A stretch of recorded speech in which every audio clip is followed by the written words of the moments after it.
nós estamos falando sobre Natal. Eu percebi que nesses domingos tivemos a aula do pastor Silas, tivemos a aula do Fernando e do Valdemar. Eu assisti às aulas e vi que vocês estão bem, quem esteve aqui foi bem assessorado, na forma de estar nutrido pela palavra, né? Foram estudos bem nutricionais, né? E foi muito bom. Hoje eu vou tentar continuar e a gente vai falar um pouco do Natal e o tema é da crise à esperança.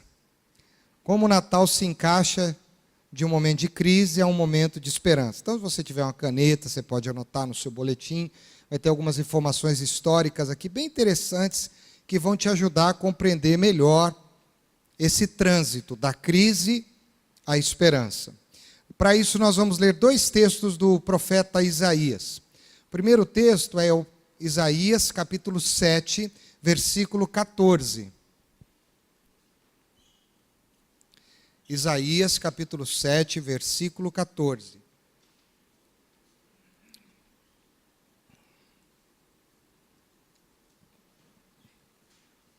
Acharam? Isaías 7, 14. Alguém pode ler em voz alta aí? Então vai, bem forte a voz.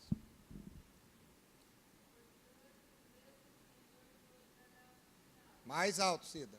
Mais alto. Então, vamos lá.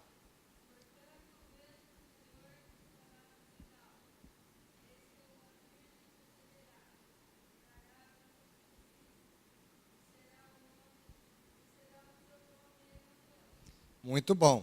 Aí ficou bom agora. Isaías capítulo 9, versículo 6.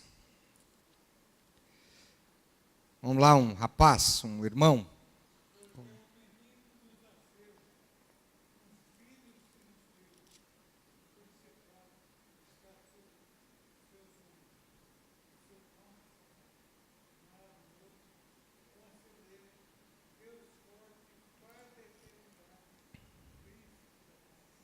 Amém. Eis que a virgem conceberá, dará à luz um filho, e lhe chamará de Emanuel. Essa é a primeira frase importante do capítulo 7, versículo 14. A segunda frase é que um filho nasceu, ele foi dado, ele tem o governo sobre os seus ombros, e o seu nome será Maravilhoso Conselheiro, Deus Forte, Pai da Eternidade, Príncipe da Paz. São dois anúncios, são duas notícias, são duas novas boas para o povo. E essas notícias, elas vêm dentro do contexto do profeta Isaías, num momento de muita crise, de muita dificuldade. Como eu disse no domingo à noite, a melhor coisa que tem é você receber uma boa notícia quando você está passando por um momento difícil. Um momento de crise, você não quer receber uma má notícia, você quer receber uma boa notícia. Todo mundo gosta de boa notícia. E conforme foi feita uma enquete aqui no culto do domingo, todo mundo está aguardando uma boa notícia aqui. Tem gente que não está aguardando só uma boa notícia. Tem gente que está na expectativa de mais de uma, de várias boas notícias, não é? Para a gente poder entender esses dois anúncios, a gente precisa retomar alguns fatos históricos que são importantes para a gente compreender por que desses anúncios. Por que veio essa notícia? Para você saber a notícia, você tem que saber qual é a crise, concorda? Para você entender o propósito, você tem que entender a razão por trás dela. Bom, quando o povo de Israel se alojou lá na Palestina, há 12 séculos antes de Cristo, foi um tempo de muita dificuldade. Eles passaram por algumas dificuldades. Primeiro, quando eles chegaram lá, eles foram divididos, e embora a divisão foi boa, eles também tiveram que se separar de muitos laços afetivos. A primeira divisão, nesse período na Palestina, foi a divisão das 12 tribos de Israel. Já ouviu falar das 12 tribos? Vai ouvir muito das 12 tribos nos 12 cestos cheios.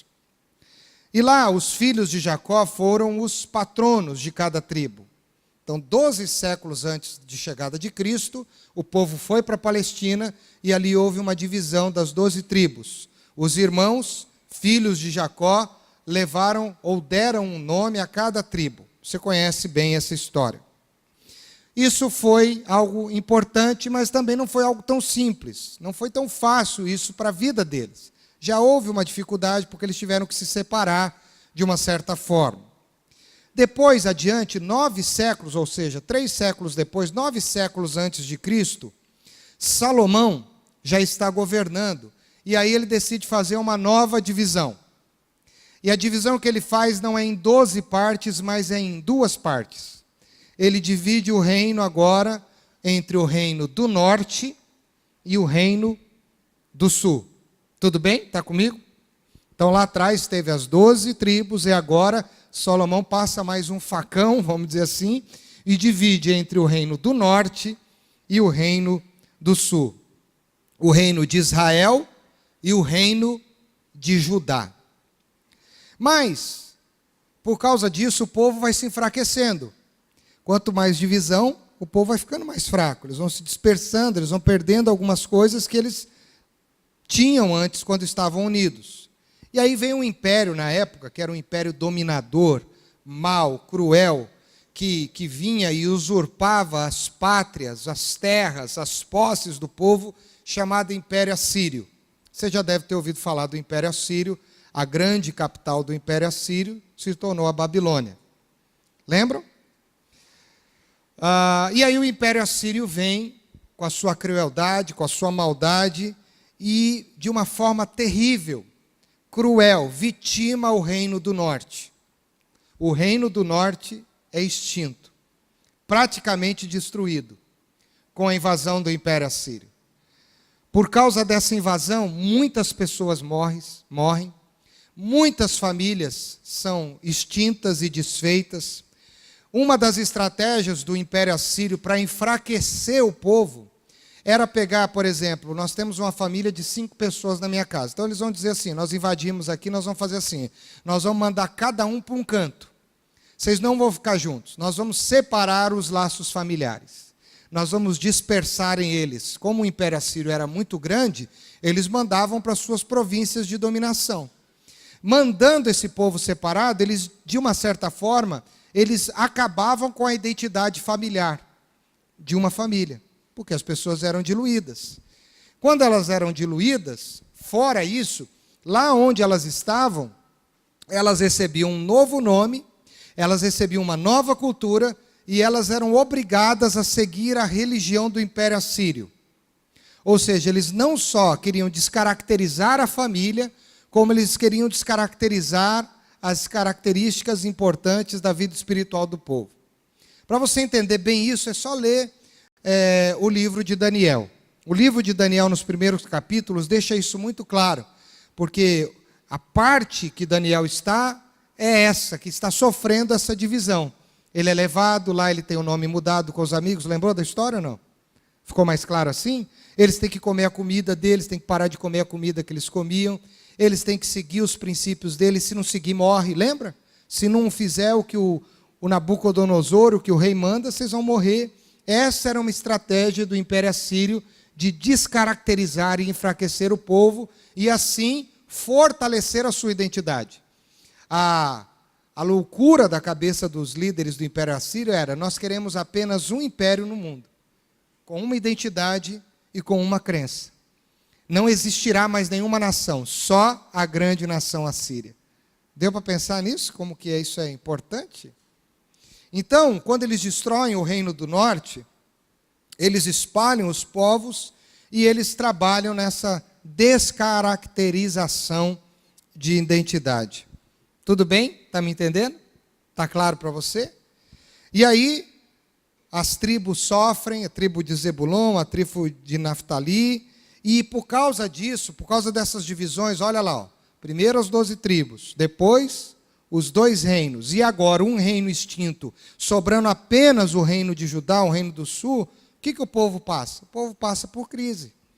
O povo se sente humilhado, o povo se sente fraco, o povo se sente com medo, o povo se sente sem muita esperança do que viria por vir, do que estaria por vir, porque eles estão enfraquecendo, não veem nada de positivo à sua frente, pelo contrário, só enxergam circunstâncias negativas, e com o coração abatido, com o coração sofrido, com as marcas da humilhação, do sangue, da morte, na sua família, eles estão em frangalhos.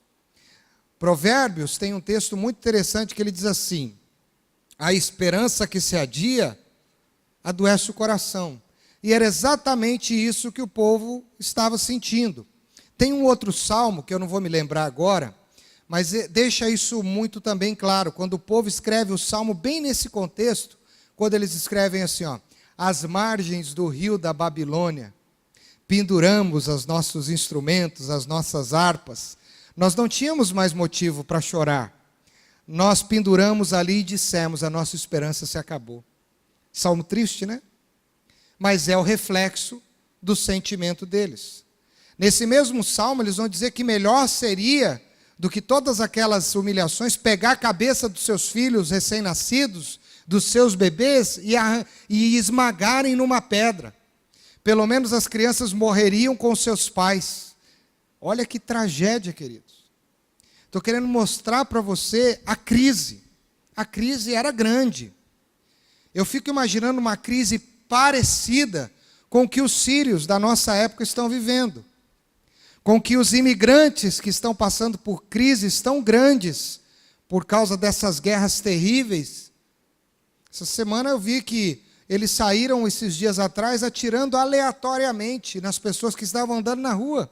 Idosos, jovens, crianças, matando. Queria que você entendesse o contexto de uma crise como essa e que tipos de marcas emocionais essas crises geram no coração de pessoas. Por muito menos nós já temos as nossas marcas. E aí então vem um anúncio. Por isso que tem o profeta. E o profeta Isaías tem o seu ministério dentro desse contexto. A igreja que ele pega não é uma igreja animada, é uma igreja machucada, sofrida, amargurada, enfraquecida. E como eu disse, é em momentos como esse que uma boa notícia é importante. Deu para entender?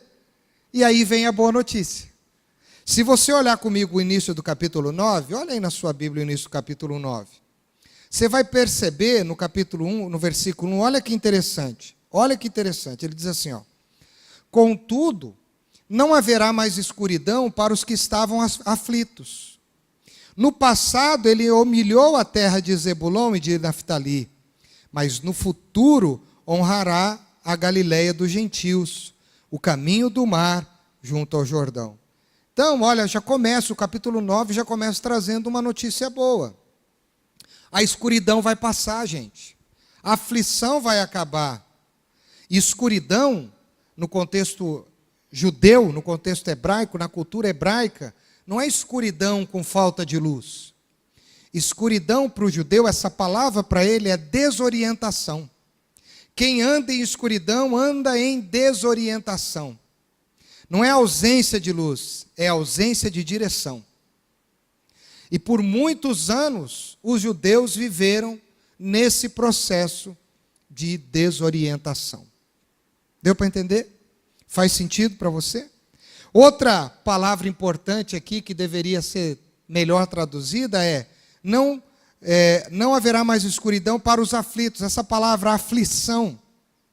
Essa palavra no hebraico, porque o judeu ele precisa de imagens. Às vezes uma palavra tem várias conotações por causa do contexto. Então, essa palavra aflição, a raiz dela é um metal, um pedaço de ferro, que está sendo forjado em alta temperatura.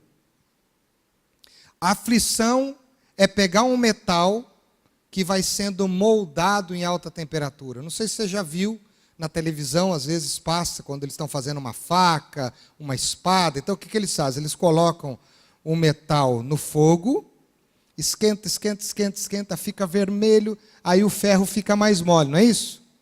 Aí pega um martelo, além do ferro já está quente, mole, pega um martelo e faz o quê? Bate, bate, bate, bate. Como não se bastasse, depois que ele está naquela alta temperatura, depois que bate, faz o quê com o ferro? Vocês lembram ou não? Coloca onde? Na água. Aí depois tira da água, volta para o fogo. Depois, isso é aflição na cabeça do judeu. Tá bom para você? Já pensou isso com a gente? Aflição é isso. Que é pesado, mas Deus está querendo dizer, esse movimento de dor, de paulada, de uma série de coisas vai acabar, não haverá mais. A escuridão, a desorientação vai acabar e essa aflição será extinta. Então eu queria que você tentasse entender como uma notícia tão boa como essa já vai mudando o coração do povo. No versículo 2 do capítulo 9, vamos ler só para a gente entender, diz assim: o povo que andava em trevas viu uma grande luz, e sobre os que habitavam na região da sombra da morte, resplandeceu a luz. Trevas aqui também é escuridão. Então o povo, olha que interessante, o povo que andava em desorientação, agora vê a luz, o lugar, o caminho, a orientação, a direção. Aqueles que habitavam numa região da sombra da morte, ou que estavam na iminência da morte, agora vão ser guiados por uma vida nova. É isso que significa. Luz, orientação. Alegria multiplicada. A canga e o sofrimento e a dor vai ser desfeita. E aí vem o grande anúncio. E o grande anúncio nós lemos no versículo 6. O versículo 6 diz, olha lá, porque um menino nos nasceu, um filho nos foi dado, e o governo está sobre os seus ombros, e ele será chamado Maravilhoso Conselheiro, Deus Forte, Pai Eterno, Príncipe da Paz. Deu para entender o capítulo 9? Tudo bem? Mas nós temos que ir para o capítulo 7 agora. Você está comigo? A gente precisa entender também o que está acontecendo na cabeça do povo no capítulo 7. Quero que você entenda bem o reflexo da crise. O rei nessa época é o rei Acás, o rei de Judá, o único reino que sobrou.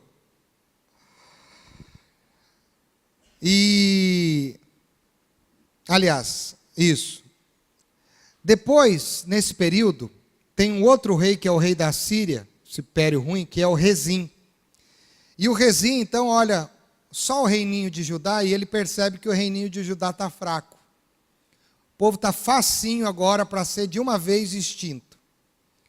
E aí, então, ele se programa com o seu grande exército, se programa com as suas armas mais terríveis, e ele diz, vamos acabar de vez com esse povo.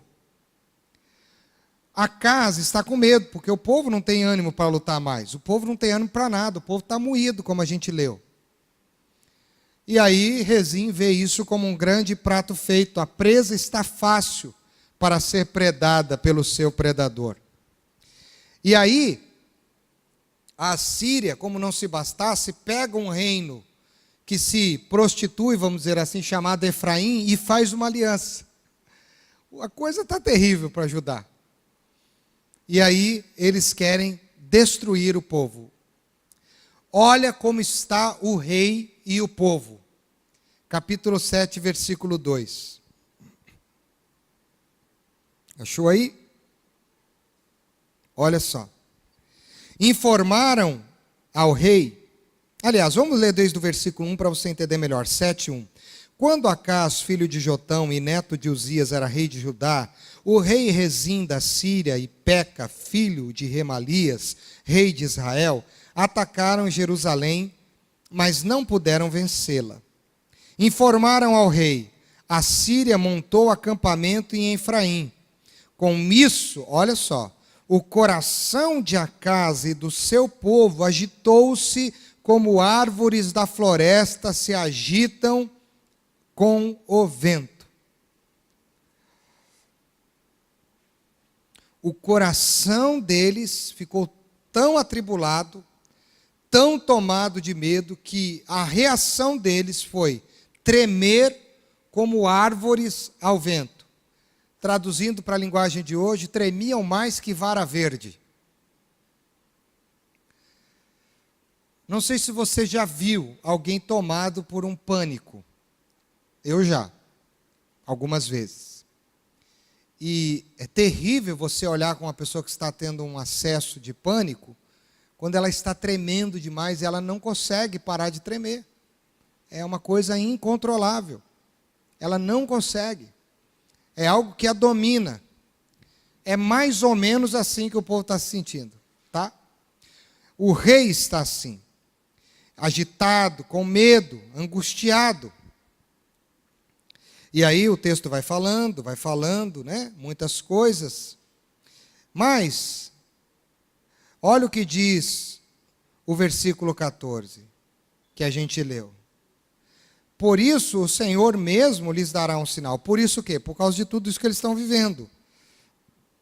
A virgem conceberá e dará à luz um filho que se chamará Emanuel. E eu soube que o Valdemar falou a semana passada sobre o Emanuel. O que o profeta está querendo dizer para o povo através que Deus está querendo usar? Deus está querendo dizer, vocês não estão sozinhos. Ainda que o reino venha, ainda que a crise venha, eu estou com vocês. Emanuel significa Deus conosco, ou Deus com você na sua crise, independentemente de qual seja, Deus com você em qualquer circunstância, independentemente de qual seja. O Emanuel está com vocês, vocês não estão sozinhos. Não fiquem preocupados, porque ainda que o adversário seja grande e cruel, Deus é com vocês. Deus é contigo. Deus é com vocês. Então, olhando para esses dois contextos, eu queria que você entendesse que como é importante esses dois anúncios, ou essas duas palavras, para as crises que o povo está passando. Crises. Então, o Natal anuncia o quê? Que em tempos de crise, Deus sempre tem uma palavra de esperança. Enquanto eu celebro o Natal, e nós estamos celebrando mais um Natal, a palavra de Deus para mim e para você é que, independentemente das nossas crises, existe um anúncio de esperança. Existe uma palavra de esperança para o nosso coração. Ainda que a gente se sinta fraco, descontrolados até pelos nossos medos, pelas nossas incertezas, Deus está dizendo, eu tenho o futuro de vocês nas minhas mãos. E porque eu tenho o futuro de vocês nas minhas mãos, vocês não precisam ficar preocupados, porque eu sou o Deus com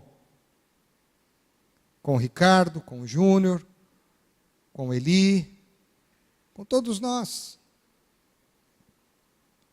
Outro anúncio que a gente pode tirar desses dois contextos é que quando o povo também se sente desorientado, sem saber para onde ir, Deus diz assim, quando vocês estiverem se sentindo assim, não se preocupem, eu estou enviando alguém que tem o governo sobre os seus ombros. Eu estou enviando alguém que pode governar vocês e pode dizer, esse é o caminho, andai nele. Essa é a direção, sigam-na. Quando eu me sinto desorientado, ele é o pastor que me guia mansamente às águas de descanso. Por isso ele tem o governo, porque o pessoal está com medo no que diz respeito ao governo. E aí uma pergunta, você acha que a gente vive tempos de crise e tempos de desorientação hoje ou não? Então, é importante o Natal. Não é mais um evento bonito, decorativo na história humana. O Natal é importante porque ele nos lembra, mais uma vez, no final de 2016, até o dia que Cristo voltar, que em tempos de crise, há esperança. Que em tempos de desorientação, há uma orientação. Ainda que a gente esteja com medo, ainda que a gente tenha incerteza, nosso Deus está por aí. Por isso, queridos, eu queria falar um pouquinho de uma forma mais específica sobre o capítulo 9, versículo 7, para a gente guardar essa aula aqui, nessa manhã. O versículo 7 fala sobre essas características do capítulo 9, desse grande e maravilhoso Deus. Primeira coisa que a gente precisa lembrar é que Ele é o nosso maravilhoso conselheiro. E essa é uma expressão linda, porque Ele não é apenas um conselheiro. Ele é um conselheiro maravilhoso. Ele não é apenas um conselheiro. Ele é o conselheiro maravilhoso. Hoje, nós precisamos de orientação. Hoje nós precisamos de conselhos. Hoje nós precisamos tomar decisões, ou estamos diante de um momento em que temos que tomar decisões, e talvez estamos nos sentindo desorientados para as decisões que temos que tomar. Lembre-se que você tem um Jesus que é o maravilhoso conselheiro, mas também é um conselheiro maravilhoso. Fica brincando com a palavra que é interessante. Tanta gente nesse final de ano faz o quê para saber do ano que vem? O que eles fazem? Vai para o horóscopo, o que mais? Vai para o tarô, vai para o búzios, vai para os videntes. Eu sou ainda da época da mãe Diná. Você lembra da mãe Diná ou não? De nada, né? Mãe de nada. E todo mundo fica com medo.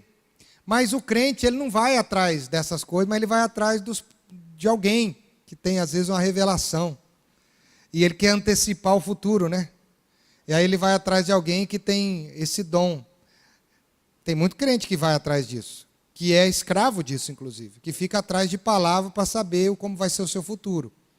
E se esquece de que futuro é Deus quem tem o controle. E se Deus está no controle, Ele tem o melhor controle. E aí a gente acaba não indo atrás do maravilhoso conselheiro. A gente vai atrás de um conselho aqui, de outro conselho lá, vai para cá, vai para lá. Mas nos falta parar para ouvir o conselheiro maravilhoso, o maravilhoso conselheiro.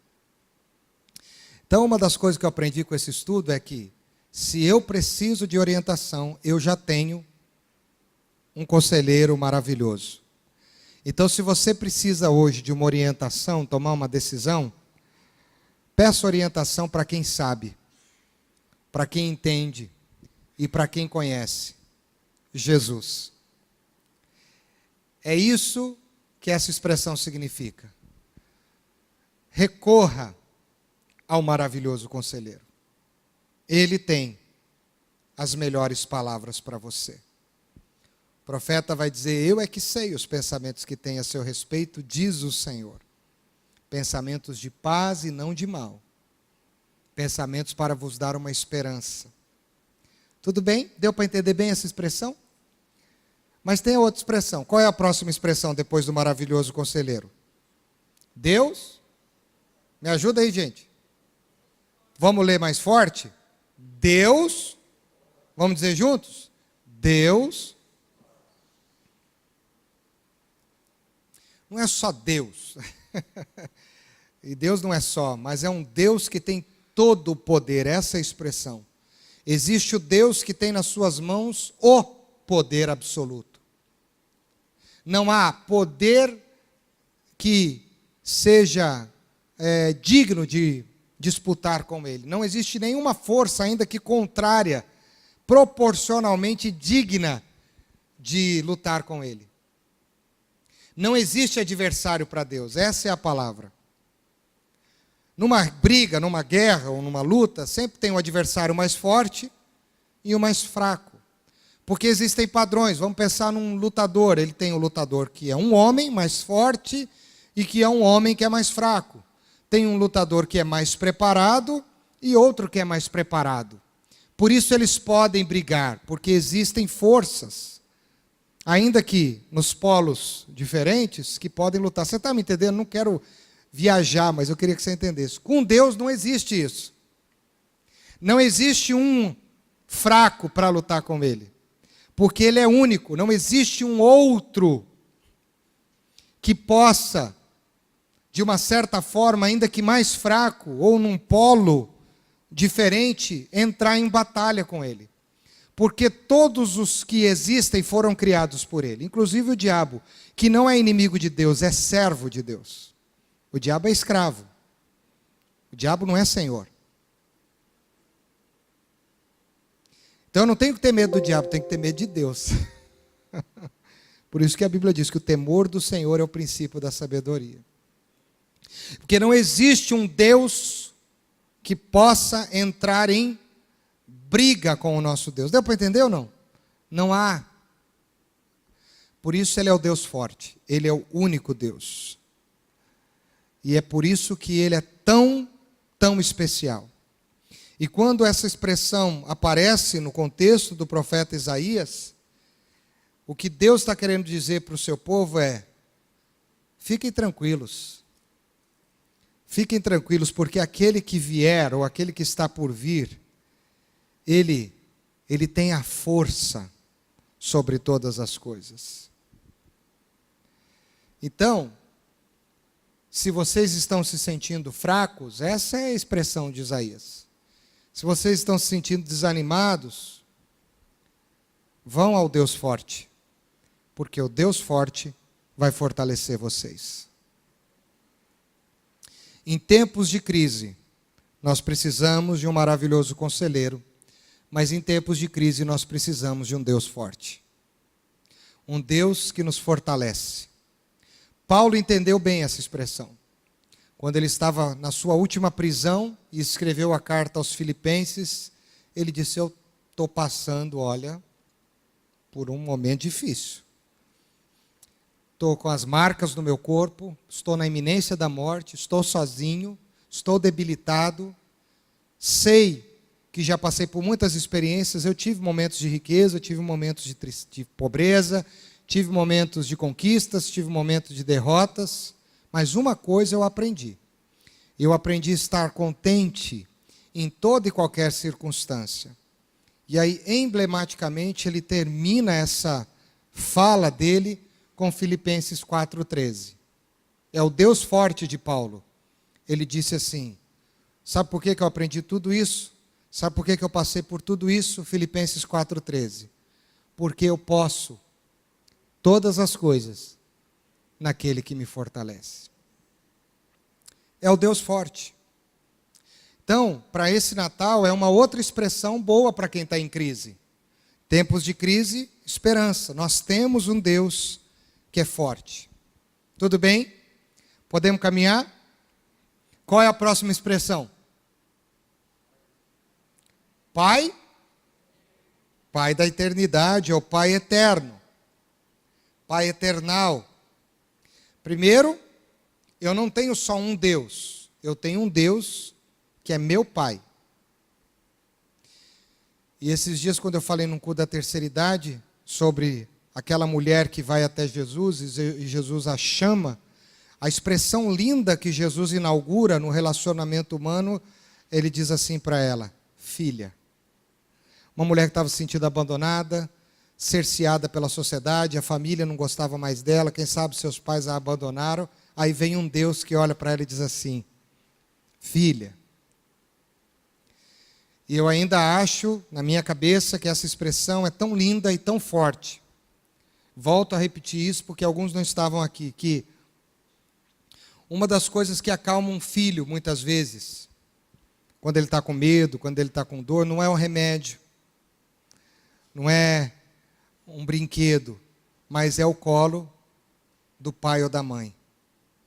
E quando ele escuta assim: vem cá, meu filho, vem, minha filha, vem, filho. E só quem já não pode mais ouvir essa expressão sabe o quanto ela nos faz falta. É verdade ou não é? Eu já não posso mais ouvir filho, porque meu pai não está mais comigo, nem minha mãe. É triste isso, né? Mas não é gostoso ouvir filho? É bom ou não é? Se você é filho, é porque você tem um pai, você tem uma paternidade, você tem alguém que se preocupa com você. olha que lindo isso para o povo que está em crise. Lembra do contexto. Vocês são meus filhos, eu sou o Pai da eternidade, o Pai da eternidade está chegando. Agora, essa palavra eterno significa que os abandonos do passado não recorrerão mais. Eu venho para estar com vocês, não por um momento. Eu quero entrar na história de vocês para sempre. Você que está com falta de colo, você que se sente abandonado, você que está com falta de afeto, eu tenho um afeto genuíno para dar para vocês através do meu Filho, que é Jesus. E Ele vem para pegar você no colo, para nunca mais soltar. Ele é o seu Pai eterno. Bonito, né?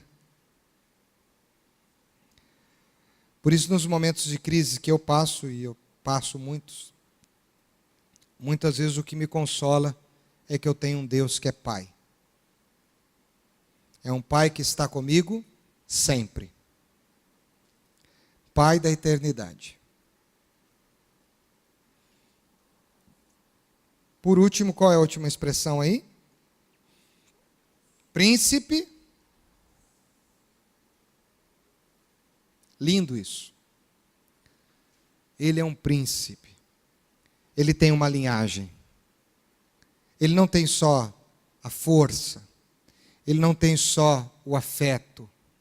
Mas ele tem a autoridade que lhe é necessária. Ele é o príncipe da paz. Ele se tornará, ou já é para nós hoje, aqui no profeta, né? O Rei dos Reis, o Senhor do Senhor. Porque o príncipe vira rei. E não vai ter rei que vai entrar na vida de vocês. Príncipe de bênçãos plenas. Olha aí que maravilha. Muito lindo. Então, em tempos de crise, Ele é o conselheiro maravilhoso, Ele é o Deus forte, Ele é o Deus do afeto, o Deus da identidade familiar, mas Ele é o Deus também da autoridade e da bênção plena. Vamos pegar essa expressão. O príncipe da paz. Então, quem tem autoridade, queridos? A autoridade plena é o Senhor Jesus Cristo. E a gente não precisa temer. Ele tem o governo. E tudo que acontece, acontece porque Ele permite.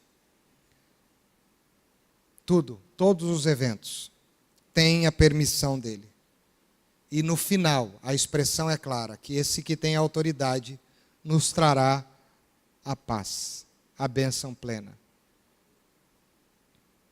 A palavra paz na Bíblia vem do shalom. E o shalom, quando o judeu dizia assim para o outro, shalom ou shalom, quando ele falava essa expressão para o outro, ele não queria dizer paz, ele dizia assim, não existem conflitos. E porque não existem conflitos, nós estamos em harmonia, por isso paz. Não só conflitos exteriores, mas também conflitos interiores. Nós estamos em shalom quando o nosso coração e o nosso ambiente está em paz. É essa paz que Deus quer dar para nós, a paz de coração e a paz de ambiente. Que nós desfrutaremos eternamente na glória quando não haverá mais lágrima, não haverá mais dor, não haverá mais pranto. Na eternidade nós desfrutaremos do shalom eterno de Deus, pleno de Deus. Tempos de crise, maravilhoso conselheiro, Deus forte, Pai da eternidade, Príncipe da paz. E para encerrar, hoje nós vamos acabar mais cedo. O Natal anuncia, ou em tempos de crise, quando a gente passa por dificuldades, nós precisamos crer que, em momentos de grande tristeza, Deus tem reservado grandes alegrias. Para grandes tristezas, há reservado por Deus para cada um de nós grandes alegrias. Eu gosto de uma expressão, em tempos de tristeza, alegria multiplicada. Na matemática de Deus é tristeza, mais tristeza, igual a alegria multiplicada. E ainda que a gente passe por muitas tristezas, Deus quer nos lembrar com o Natal de que Ele é um Deus que nos quer multiplicar a alegria.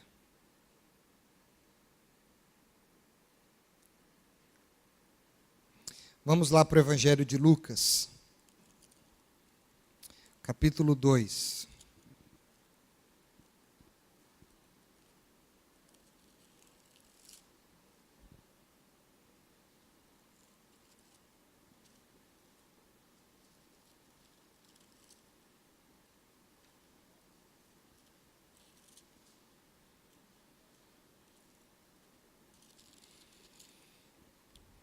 Versículo 8.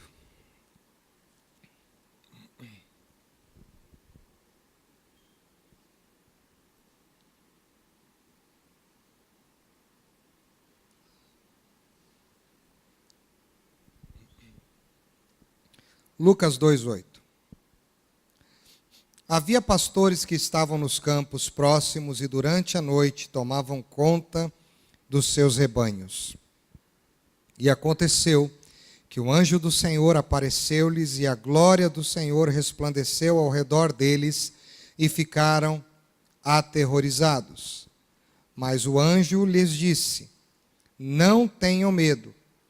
Estou lhes trazendo boas novas de grande alegria, que são para todo o povo. Hoje, na cidade de Davi, lhes nasceu o Salvador, que é Cristo o Senhor. Isto lhes servirá de sinal. Encontrarão um bebê envolto em panos e deitado numa manjedoura. De repente, uma grande multidão do exército celestial apareceu com um anjo, louvando a Deus e dizendo: glória a Deus nas alturas e paz na terra, quanto na terra aos homens aos quais Ele concede o seu favor.